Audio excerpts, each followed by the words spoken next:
recognise that after the United Kingdom leaves the European Union, there will still be those from the EU who wish to come and work and study here in the UK. There will still be UK citizens who wish to work and study in the European Union, and we'll bring forward our proposals for those arrangements in due course.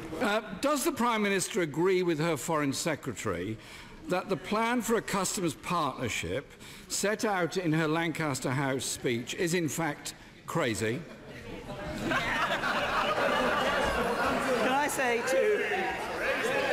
I say to the right honourable gentleman, we are leaving the European Union, we are leaving the customs union, but of course, for our future trade arrangements, a trade relationship with the European Union, we will need to agree customs arrangements which will ensure that we leave the customs union, that we can have an independent free trade policy, that we can maintain no hard border between Northern Ireland and Ireland, and that we have as frictionless trade with the European Union as possible. And I'll tell the right honourable gentleman what's crazy. What's crazy is a leader of the opposition who for years opposed TTIP and now has a policy that would mean Labour signing up to TTIP with no say in it whatsoever. Jeremy Corbyn! Mr. Speaker, could the Prime Minister explain why she and her cabinet wasted weeks working up proposals that the EU said was unworkable, the Foreign Secretary described as crazy, and does she agree with her Business Secretary, who apparently backs the crazy customs partnership proposal, but made it clear he doesn't back a technological alternative when he told the BBC that jobs would be at risk if we don't sort out a comprehensive customs deal? What the Business Secretary said on Sunday was that it was absolutely right that we should be leaving the customs union. And if the right honourable gentleman wants to talk about jobs, I'm happy to talk about jobs. Half a million jobs lost under the last Labour government, record employment rate under this Conservative government. Jeremy Corbyn! Mr. Speaker, the government says it has two options. The Foreign Secretary says one is crazy. Sir Ivan Rogers, our former EU ambassador, said that the technological alternative is a fantasy island unicorn model. They have two options, neither of which are workable. The case for a new customs union with the European Union is clear, to support jobs and living standards. Why is the Prime Minister ignoring all the major business organisations, all the major trade unions in backing a customs union? Isn't it time she stood up to those described last night by the Father of the House as these wild right-wing people? Prime Minister! We are leaving the customs union. What we are doing is ensuring that we deliver customs arrangements that leave the customs union, that ensure no hard border between Northern Ireland and Ireland, as frictionless trade with the EU as possible, and an independent trade policy. But what would Labour give us? They want to go into a customs union with the European Union, with no say over trade policy, with Brussels negotiating trade deals in their interest, not our own. The Labour manifesto said they wanted to strike trade deals. Now they've gone back on that policy. Typical Labour, letting Britain down once again. Jeremy Corbyn! Mr. Speaker, she presides over a divided cabinet. She's had 23 months. She has had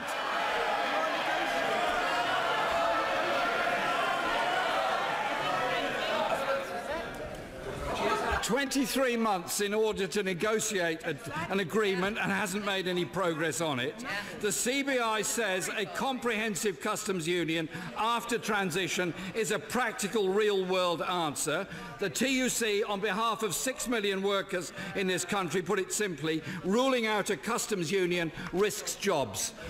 The government continues to reject a new customs union, but at the weekend the Business Secretary made clear that neither of their options would be ready to be implemented by December 2020.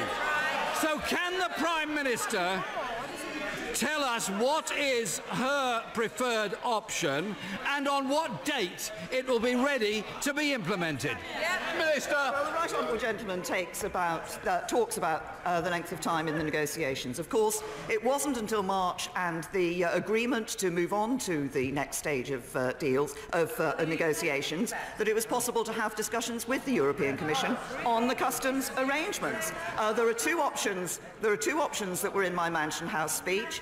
Questions have been raised about both of those options, and further work continues. But I just say, if I may say this to the right honourable gentleman, he has spent an entire career opposing a customs union. Now, when the British people want to come out, he wants to stay in. I know he's leader of the opposition, but that's going a bit far. Jeremy Corbyn. Mr. Speaker, due to divisions within the government, these negotiations are in a shambles. And this House is being denied the opportunity to debate crucial legislation affecting the future of our economy and communities all over Britain. That's right. So can the Prime Minister now tell the House when we will debate the trade bill and when we will debate the customs bill? She's had 23 months in order to get ready for it. Minister. The right honourable gentleman talks about the state of the negotiations. The right honourable gentleman talked about the state of the negotiations.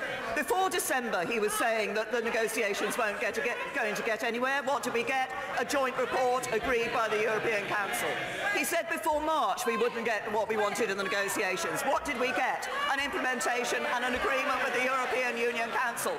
We're now in negotiation for the best deal for the UK when we leave the EU, and we will get the best deal for the UK when we leave the European Union. Prime Minister. 3 months, we'd had a better answer than that from the Prime Minister. Mr. Deputy Speaker, how can they negotiate in the future interests of people's jobs and living standards when Cabinet members are more interested in putting their own futures first? Fundamentally, Mr. Deputy Speaker, how can this government negotiate a good deal for Britain to defend people's jobs and living standards when they're unable to reach an agreement within themselves? Prime Minister. I'll tell the right honourable gentleman what this government has been doing to defend jobs. A balanced approach to the economy opposed by the Labour Party. Changes in legislation to more workers' rights often opposed by the Labour Party. We have been ensuring that we see the jobs being created in this country. Employment rate at its highest rate since records began. What we are seeing in relation to the unemployment rate is at its lowest rate for 40 years or more.